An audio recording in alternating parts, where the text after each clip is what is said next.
Hello, Camden City parents, students, and anyone who wants any information about the PARCC ELA section of the test. My name is Brandon Witcher, and I am an 11th grade advisor at MetEast High School, and I'm here to kind of take you through what it is you need to know / the thought process on how to attack the ELA section of the PARCC exam. I just want to start off by saying it is in everyone's grasp to do well on this test, so make sure that you're not feeling too defeated, before you even begin. It is a test that is supposed to measure your college readiness and preparedness, and if you follow these tips, you'll be much further on the way to getting a great / passing score. I wanted to start, before we even get to the passage, I wanted to start off by giving you a few tips on how just to attack the test. So first, it's not really important if you read the entire passage first. I think more often than not, when students read passages, they get a little bit tired, and once you start getting towards the end of that passage, especially if you don't understand it, you'll start checking out mentally, and you'll start forgetting details, forgetting structures, and it just becomes a big old mess. From my experience with taking the practice test, I find it in the best interest to read the specific section that the question is asking for and then jumping right to the question. And even for more clarity, you can read the question first and then read the passage and then try to tackle that question. For more often than not, again, it is not important to read the entire passage because the question asks very specifically about one part of the section. Second tip. Citing evidence is key. In the scoring of the PARCC, the questions are broken up into two basically sections. Part A asks a specific question about the text.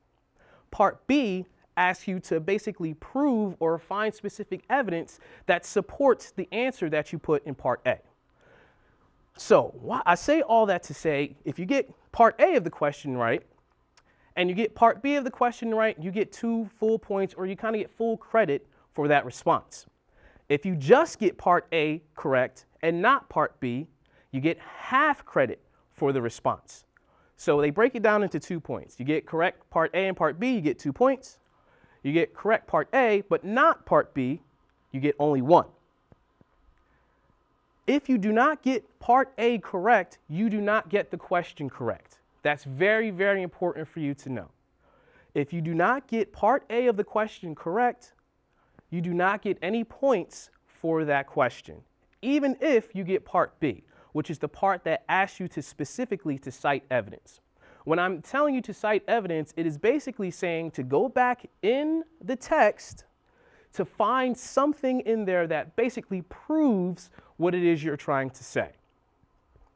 Last but not least, I'd like to, you hear people say, oh, just go for what you know, go for what you know. Ladies and gentlemen, please don't go for what you know. Go for what is written. There is always going to be a way to look back in this section to say, all right, that proves what I'm saying exactly. That proves or answers this question exactly. So now that we have those preparatory tips, let's take a look at this section. Now this section is from the 9th grade ELA practice test, and I'm going to start off by reading the article section that deals with this question only. Fields of fingerprints, DNA testing for crops. DNA testing, the technique which has helped solve high-profile murder cases, may now help to solve crop crimes. Several organizations have started offering DNA testing to the North American plant breeding and seed industry. Most often, the test will be used by plant breeders and research scientists to identify important genes. But sometimes, DNA testing will come in handy when police are trying to solve crimes that involve grain theft. While it is very difficult to tell the differences in a crop variety just by looking at the seeds, DNA fingerprinting will make it possible for police investigators or researchers to pinpoint specific plant traits and accurately identify seed varieties. Now, if you were reading this passage on the test, I would take a second here just to take a breather and say, well, wait a minute. Did I really understand what I was reading?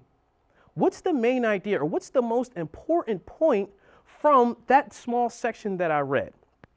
The task I'm asking you to do is to actively read, to not just, and rush through what it is you're reading, but take time to ask yourself questions, to take some notes, and to dissect what it is that you're reading.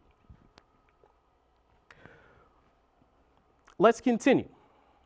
Easy to use DNA test kits for certain crops should be on the market within the next few years. Specialized computer-based analysis programs identify the fingerprint or specific genes carried in the seed of individual crop varieties. Now that we finished paragraph 1, we're going to tackle the paragraph 1 question. And it reads, according to the information in paragraph 1, how is solving crop crimes similar to solving high-profile murder cases? So our first piece of evidence that we're going to get from the question is basically where to look. And that's paragraph 1. So we stop reading paragraph 1 to answer the paragraph 1 question. Let's unpack the rest of the question. How is solving crop crimes similar to solving high-profile murder cases? So when I'm looking for the key words, I know that in that paragraph, I need to be referencing something that's going to be saying more about a high-profile murder case being related or similar to crop crimes. So if we take a look at the passage, we see crop crimes right here, and we see high-profile murder cases in the beginning of the paragraph. So I'm going to turn special attention because what I'm looking for may or may not be close to the actual words that are in the question. So in unpacking the question further, we know we are looking to something that's going to say, all right, we need an act or something that's going to be similar to solving a real crime. We're not talking about, murders and things. So we don't want something that's going to be like, but we want something similar to that. So let's scan our answer choices and see if we can come close to that. Solving crop crime uses the science of human fingerprint analysis to examine evidence. Solving crop crimes uses genetic material inside cells to examine evidence. Solving crop crimes uses specialized computers at crime scenes to examine evidence. Solving crop crimes uses information about the general appearance of living things to examine evidence. So the one answer choice that kind of sticks out to me, and this is a process of elimination, is answer choice C. Solving crop crimes uses specialized computers at crime scenes to examine evidence. Now we see the specialized computers at crime scenes at the bottom of the paragraph. But it doesn't say that it's used at crime scenes to examine evidence. It says that the programs are used to identify genetic fingerprints. So we can cross this off as being incorrect. So let's take a look at answer choice A. Solving crop crimes uses the science of human fingerprint analysis to examine evidence. The entire passage, we hear nothing really about fingerprint analysis. We're talking about DNA testing. So we can just cross that one off as incorrect as well. And if we look at answer choice D, solving crop crimes uses information about the general appearance of living things. Well, again, we're talking about the DNA makeup. And if we look for the specific evidence, the tests are used to identify the fingerprint or specific genes, which are not things that you can see on someone's general appearance. So we can cross this one off. That leaves us with answer choice B as being correct. Solving crop crimes uses genetic material inside cells to examine the evidence. So now that we've found the answer to part A of the question, we have to find the piece of evidence that supports our answer choice. So if we take a look at the 4 choices, several organizations have started offering DNA testing to the North American plant breeding and seed industry. Choice B, the test will be used by plant breeders and research scientists to identify important genes. Answer Answer C, DNA fingerprints will make it possible for police investigators or researchers to pinpoint specific plant traits and accurately identify seed varieties. Or choice D, easy-to-use DNA test kits for certain crops should be on the market within the next few years. Again, if we can scroll up a little bit, we have to find some evidence to support this specific answer. Solving crop crimes uses genetic material inside cells to examine evidence. So let's once again take a look at our evidence and see which closely tells us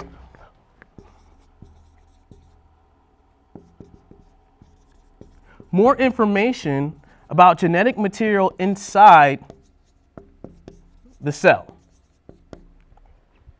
Several organizations have started offering DNA testing. That's out of the scope of what we're intending to look for, so we can cross answer choice A off. We can also cross off answer choice D because it talks about the ease of use of the DNA test kits, which isn't getting to the heart and the soul of the genetic material inside of the cell. Choice C, DNA fingerprints will make it possible for police investigators. Again, it's completely off topic. We are dealing with seeds, not human fingerprints. Which leaves us with choice B, the test will be used by plant breeders and research scientists to identify important genes. And that's the most important information that relates to our choice B from above. Okay, we're going to move on to the next question. Now, this question asks, the final paragraph is headed by the phrase. So I know that I've read the first paragraph and I'm going to scroll all the way down to the final paragraph. Again, the question is going to tell you exactly what you need to read to answer that question. So without reading the rest of the passage, let's try to focus specifically on this paragraph by itself to answer that question. And it reads, simplifying the search. DNA fingerprinting can be of use to plant breeders to simplify their work and reduce the amount of time it takes to produce crops with desirable new traits. For example, once a scientist isolates a specific gene that expresses a certain crop trait, a batch of seed is then produced which the scientist hopes carries the trait. At one time, the researcher would have to grow the crop to see if the trait is present. But now, the DNA of the seed batch can be tested to determine if the seeds contain the sought-after gene. The DNA test can also be used to identify and keep track of genes as they are isolated and transferred into crops.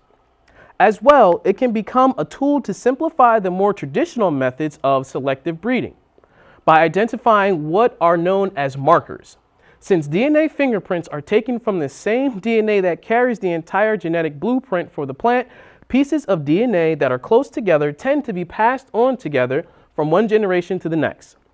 If one particular band of a DNA fingerprint is found to be inherited along with a useful trait, that band serves as a marker for that trait. This marker shows which offspring may carry the trait without having to search for the specific genetic material.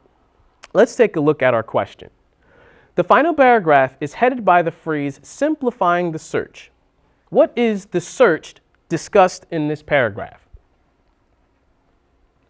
So if we scroll up, we do see the heading as simplifying the search. And what our mind is telling us, or what we should be thinking, is we're looking for basically what is the search?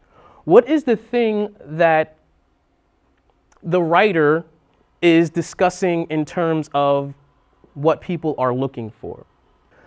So now let's take a look at the answer choices.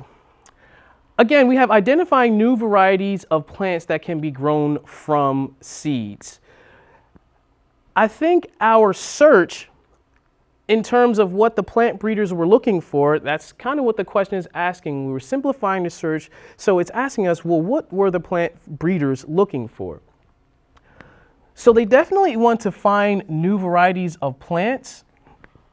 But I think they wanted to do more than just that can be grown from seeds. If it was all that, they could just basically buy them from the store. So we can cross off that answer choice. Answer choice B, identifying new varieties of plants with particular characteristics, gives us a little bit more specific information about what the plant breeders were looking for, as evidenced by our 2 points here. that the DNA of the seed batch can be tested to determine if the seeds contain the sought-after gene. Again, we're not looking for just the appearance of certain plants, but we really want to get to the heart of it and know that we need plants with particular characteristics. So the correct answer choice in this instance is choice B. Let's take a look at choices C and D and find flaws therein as well. Identifying plants that can be easily tested for a DNA fingerprint. That is definitely beyond the scope because the entire paragraph talks explicitly about finding or plants being able to be tested to determine their sought-after gene. Choice D, identifying plants that pass on their characteristics inside their seeds. They already know that through selective breeding, that plants will tend to pass on their genetic blueprint to groups that are close together, tend to be passed on together. So we know that they're not looking for plants that are passing on their genetic material because it explicitly states that they've already found that or they've already come to that conclusion. So choice D is incorrect. Looking at part B of the question, again, it tells us to find evidence that supports this answer, identifying new varieties of plants with particular characteristics. And that's the key words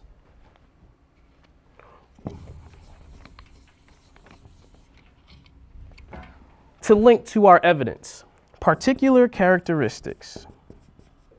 So again, we're trying to find the pieces of evidence that best support the idea of identifying new varieties of plants with particular characteristics. Again, that's what set choice B apart from choice A. It was a little bit more specific. Let's scroll down.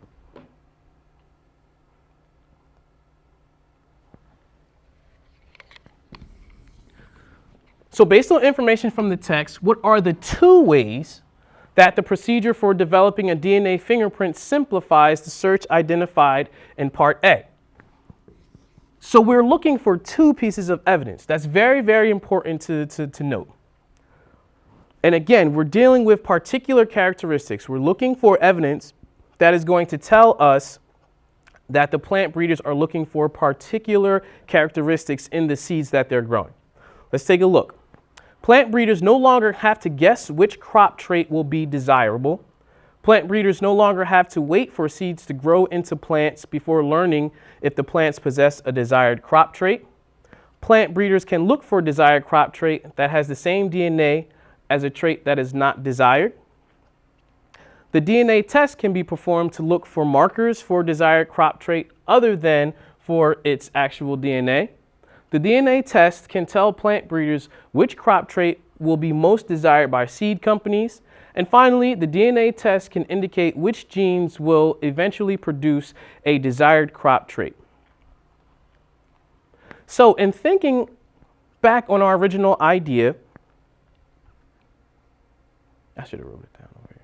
Can we scroll up?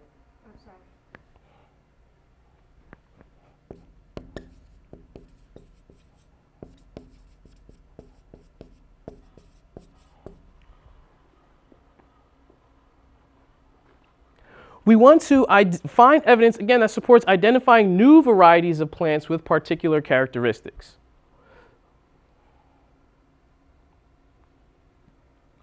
So looking at these choices, we need to find something that tells us that the test is going to give us a crop with particular characteristics.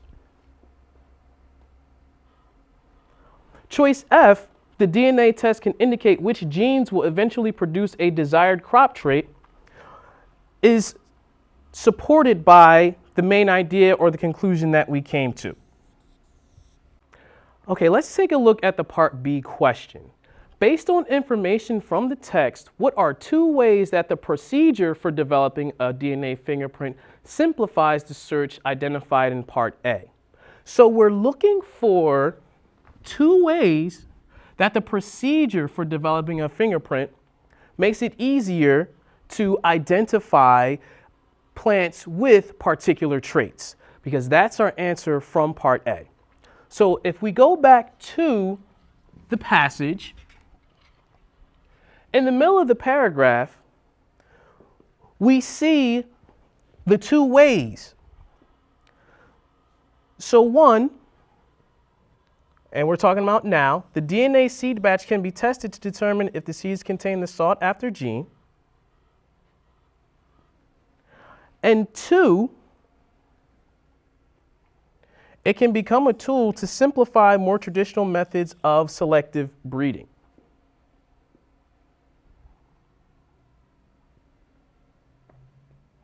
So we're looking for evidence that closely mirrors that the seed batch has to be tested by researchers to determine the sought-after gene, and some key supporting information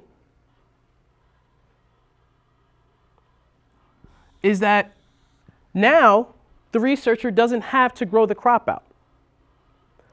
The second piece of important information, it can become a tool to simplify the more traditional methods of selective breeding. So we're looking for, in the answer choices for Part B, evidence that mirrors that. Choice B tells us plant breeders no longer have to wait for seeds to grow into plants before learning if the plant possesses a desired crop trait, which was our first piece of evidence. And choice D tells us that the DNA test can be performed to look for markers for desired crop trait rather than for its actual DNA. All the other choices offer a misreading of the text or a misinterpretation of it if you go point by point by point. So in conclusion, it's going to be really, really crucial and critical to look at the specific words that are offered in the question to help you best answer or find the best answer choice. Clues that tell us where to read and where to look, as well as specifics about the type of evidence that we're going to need from the text. So we have here an essay prompt, which is going to be one of the tasks that's required on the English Language Arts, which is the ELA section of the PARCC exam. More often than not, when you're writing an essay for the PARCC, in the many examples that I've looked at and read, it has you synthesizing, meaning reading multiple passages and taking that information, rolling it around in your brain, analyzing it, and using it to defend a position on a specific topic. So this is one of the writing prompts, and it reads, write an essay that compares and contrasts a primary argument in each text that you have read regarding the decision to drop the atomic bomb. Your essay should explain how effectively you think each author supported that claim with reasoning and/or evidence. Be sure to use evidence from the three texts to support your ideas. Now, so you have a proper game plan on how to attack any essay prompt on the PARCC, the students at MetEast High School in my class actually took the writing rubric from the PARCC assessment and created a checklist to use when developing your body paragraphs. Writing is a process, and one of the things that most test takers cut out of the writing process is the planning and preparation period. So for about 5 or so minutes, you should definitely just jot down some ideas, either in a list, web, or outline form. I love the structure of a 5-paragraph essay. And I think for the writing prompt that was presented to us, the 5-paragraph essay will be your best organizational tool in terms of answering the prompt effectively. So the breakdown of the 5-paragraph essay goes your introductory paragraph, which should include a 3-point thesis statement. Your second paragraph, which is your body paragraph, should be about your first point from your thesis statement, which I'll review in a second. Your second body paragraph should talk about your third or your second thesis statement point, thesis point B. Your third body paragraph should explain thesis point C. Your last paragraph is your conclusion, which restates your thesis and offers some type of insight into the actual topic. A thesis statement is basically the main idea of your essay.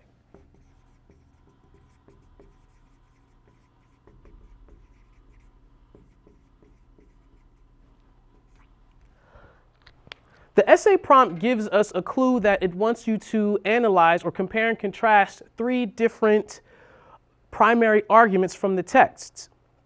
In planning,